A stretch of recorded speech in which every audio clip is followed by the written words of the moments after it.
what was, so you sort of touched on it just now, but can you explain it more? What was the inspiration or the motivation to get involved in the communities? Because I know you have done, like you said, a lot of speaking in different platforms. So can you just explain that a little bit more in detail? For sure. So, I was raised in a household where, my parents instituted a spirit of giving back my entire childhood. There was always someone living in my house that wasn't my brother or sister. One of my sister's friend lived with us for a little while. One of my brother's friends lived with us. My parents was always out in the community giving back to the community. So that was kind of ingrained in me from the very beginning. Like, whatever community you live in, you have to be a bigger part of it than just your family. Right. So as I got a little older and started to really understand like my platform and what I need to do, I've just made sure that I've always found ways to kind of give back. Right now I mentor probably about 15 young men from between ages of like, I think the youngest one's maybe 16. The oldest one is probably 27, 28 right now. I mentor those young men all the time, help them with things they're going through. Most of them are fatherless. And I work with a nonprofit. We have 10 programs, and 80% of the people that we work with are people of color. And we have a halfway house. We have an SEY shelter, which is a sexually exploited youth shelter. And we have 8 other programs, but those 2 programs are really close and dear to my heart. We got guys coming out of prison right now in our halfway house that the system has not been fair to. So when they get to our halfway house, it's our job to really serve those individuals. We're not an extension of prison. We are the place that you're gonna spend 60 to 90 days here so we can reintroduce you back to society in a proper way. But we got to serve them while they're there. We got to help them find jobs. We got to help them find housing. If they need some mental health services, if they need to go to AA, whatever they need, we need to make sure that they're getting it while they're there. But also it's a mindset, like, so I meet with the clients as a group about twice a month. And, these guys haven't been respected. The system have failed them. The system has treated them. So when they get to us, they're beaten down. They're angry. They're angry. They're beat down. They don't trust anybody. And they don't have a strong outlook on like the possibility of their future. So when they come to us, I make sure all the staff that works in there, I make sure all the staff that works in our halfway house, the manager that manages that house, I make sure that our communication to them is respectful first. Before they're anything, they're men. And I tell them the quickest way to piss me off as a man is to disrespect me. Right? So we're going to respect them regardless what crime they have done, because when they come to us, society has said, you have paid your debt. So we're not judging them for what they've done in the past. They've paid their debt. Now we got to help them move forward so they don't go back. Right. So I'm really passionate about that when it comes to giving back and helping those individuals. And then, another, when I look at the housing situation in Minnesota right now, the housing market is tight. And if you're going to buy a house right now and it's a decent house, it's probably going to be multiple bids on it. It's going to be super tight. But with saying that, there's a population out there that there's no housing for. Vulnerable adults. Man, there's no housing for them. So a lot of times, vulnerable adults end up being homeless.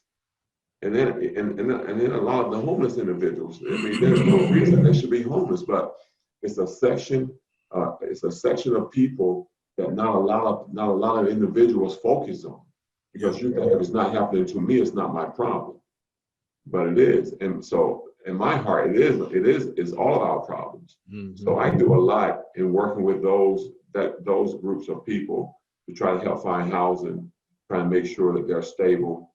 Because a lot of the homeless people are right on the edge of being able to afford a place. They just don't have a job, don't know how to look for a place, and can't find a job. So it's super important that we don't look at those individuals as, as failures. Right. Because a lot of those individuals had great jobs in the past. But I mean, and how many of us are one job away and 2 months away from being homeless? Especially now. Exactly. Especially now. Exactly. So I try to, so I'm at the Senate a lot, speaking with the senators and the congressmen just about, some of these issues and trying to get funding for some of these issues so we can get housing for these individuals, making sure these individuals getting food, because it's a population that we cannot toss to the side. Yeah. And it's very easy to toss them to the side because they look like beggars. They're standing on the corner. And yeah, there are some drug users, and that's just that's a part of, and that's not, they're not criminals. That's a mental health crisis. Exactly. So so they need help. They don't need to be put in jail. They need assistance. And America is very selective in the drugs that they want to support. Now, if you're using an opioid, an opioid is a health problem. But if you're using some type of other drug, then you're a drug addict. You're a drug addict. Yep. But that's what America does, and it's all based on race, because opioid became a white America problem. Yeah. So affecting your Delawares, your Vermonts, where it's not a lot of us in that population. Yeah. So I look at those things, and I'm always at the Department of Corrections, DOC, fighting for these guys that's coming out of prison, fighting for, meeting with the POs, because the POs, the system is not set up for success once you leave prison. The POs treat you like crap. They don't build a relationship with you. And what people don't understand, most people that go back to prison, they don't go back to prison for reoffending.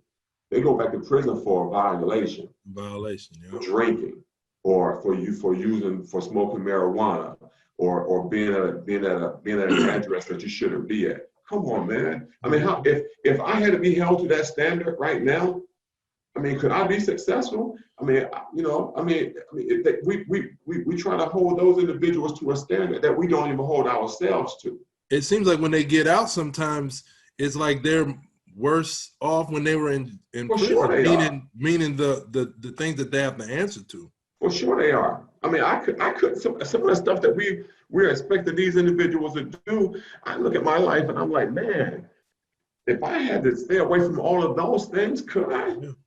Right. So I'm downtown. I'm fighting with DOC all the time, pushing our agenda to try to, understand that these guys need a little more leniency and they need a little more funding to help them get off to the right start. And more time to process, because a guy's been in prison for 15 years, he get out, you give him 3 months.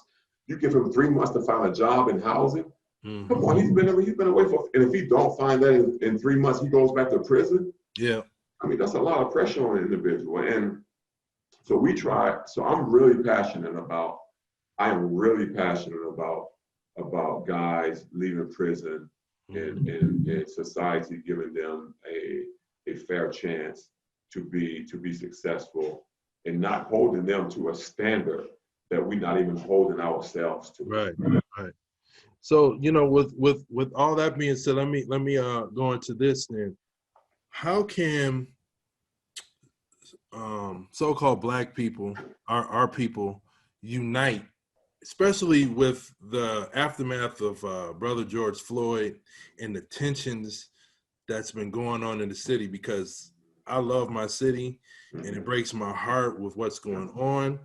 Yeah. But I understand it. Not saying I support with, all the craziness, the looting and all of that. But how can we, and you explained it with what you're doing, but how can we as Black people unite?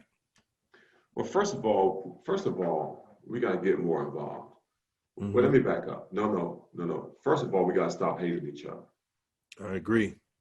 First of all, we got to stop hating each other. America has done a great job at teaching us to hate each other, Yeah. and or teaching us to envy each other, or teaching us to be jealous of each other, or teaching us not to support each other.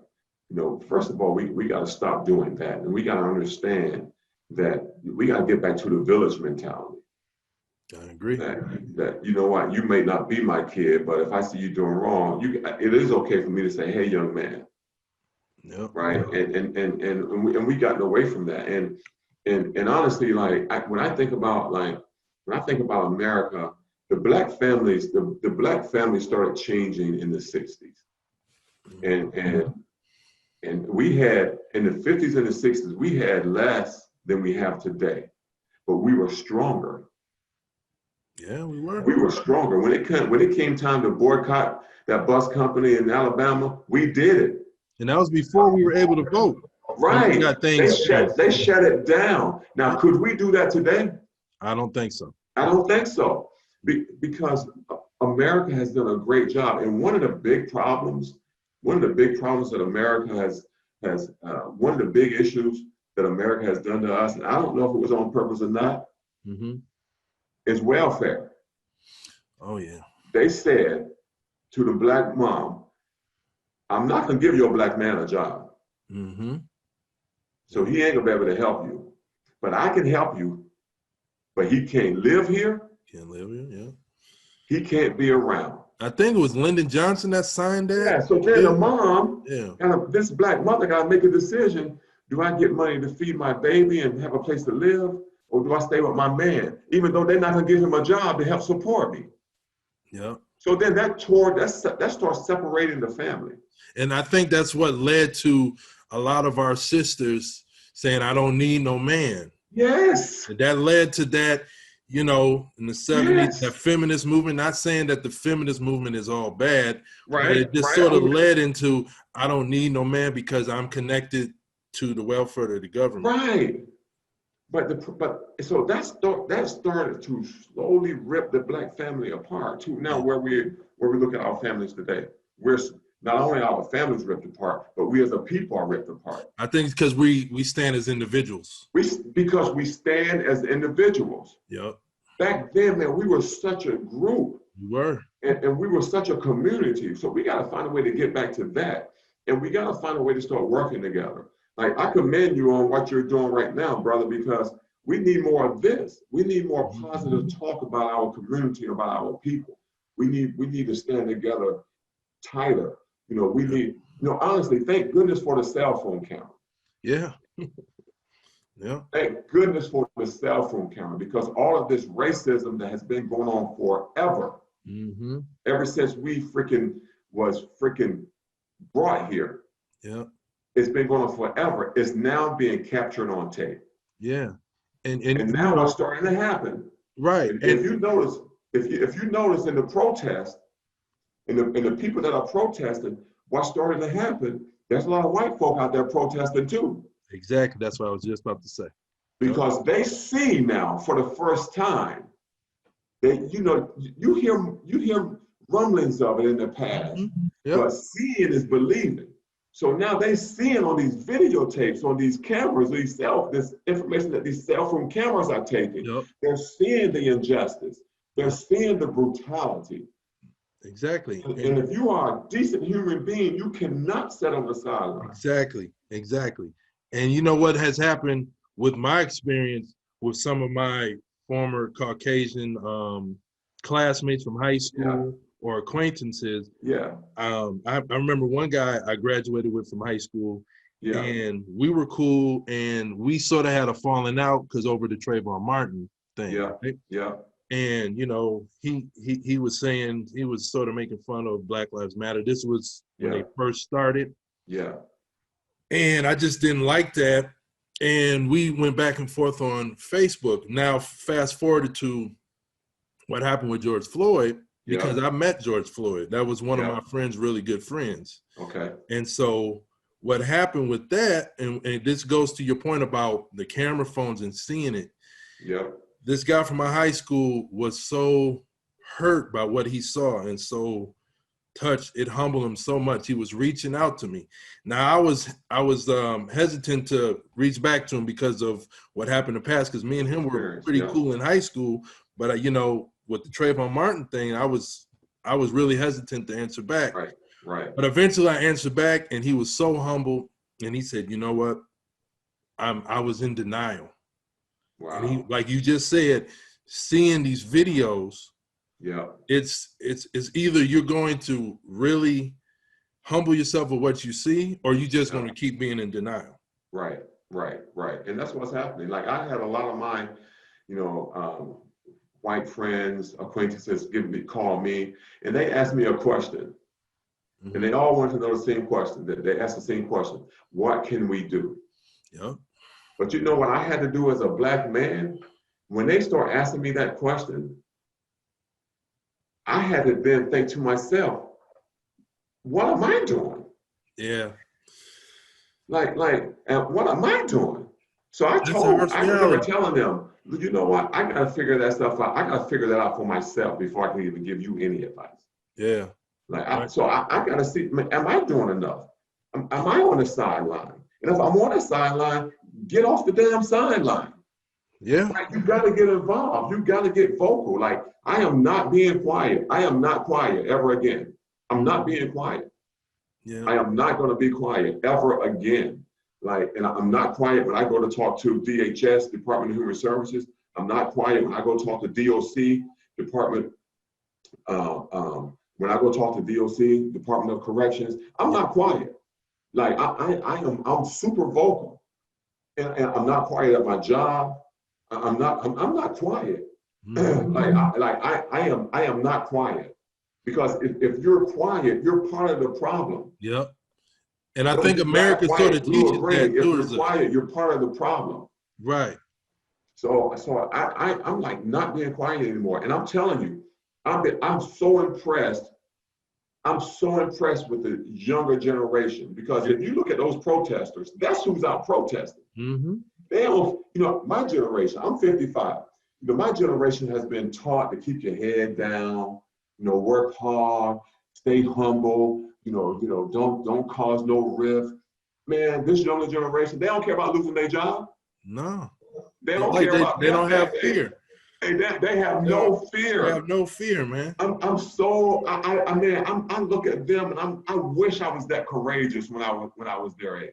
And I think they have that because they stand on the shoulders of your generation. Yeah. Because they saw, okay, we were asking back then. I mean, it's just like what an interview Tupac did. He was like, we were asking for, for justice and liberty and all of that back then. Yeah. And if someone keeps asking, okay, now we're going to be a little rowdy and we're going to demand it. So, man, we tried in so many ways. Yeah, right. We tried in so many ways, and no one's listening. And eventually, I am going to, if you keep harming my family, right. Eventually, I'm gonna fight for my family. Right? I'm not gonna stay on the sideline and let you keep harming the people that I love. Exactly. I'm not gonna do that. Right. And like you said, it's like we can't just keep putting our head down or being quiet, because then that supports even some people that don't want to admit that sort of supports what's going on. It does. I mean, you cannot be quiet. You Right. can't be quiet.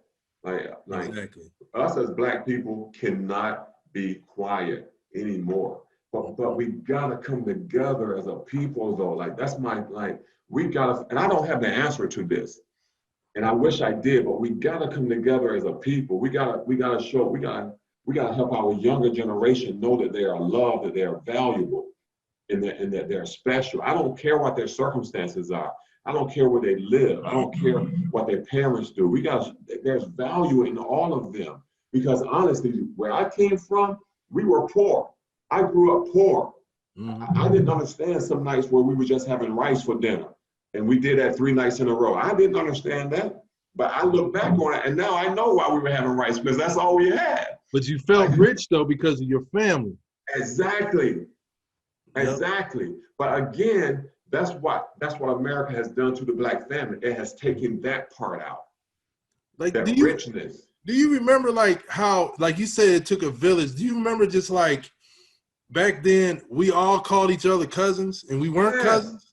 You see what I'm saying? That's my play cousin. That's my play cousin. I got a homeboy today, man. Everybody and when you did something, away from home that you know you shouldn't have been doing, they call your parents before. First of all, they stop you and discipline you, and then when you got home, your parents already knew. I'm like, man. But that's what I'm saying, man. And it's just like you be called out, and I remember going to Mississippi, and I would play in the playground, and then like I might have been acting wild or whatever. Yeah, Time I get home, my grandma knew what I did. This before cell phones. I'm like, well, how you know that? But these days, if that happened, the parent would say, leave my kid alone, get out of my business. He ain't your kid, you ain't gotta worry about that. I mean, we gotta get away from that. Yeah, definitely. I don't mean, this is what we got to understand about each other. I love you, brother. Mm-hmm. I love you, sister. I'm not trying to harm you. I wanna help you. Just because, we may disagree on certain things, I love you. Yeah. I'm not your enemy. And we're going to disagree. We're going to disagree. Right. But I'm not your enemy. And stop doing, and this I want to say to the young brothers out on the streets killing each other, stop doing the work of the KKK.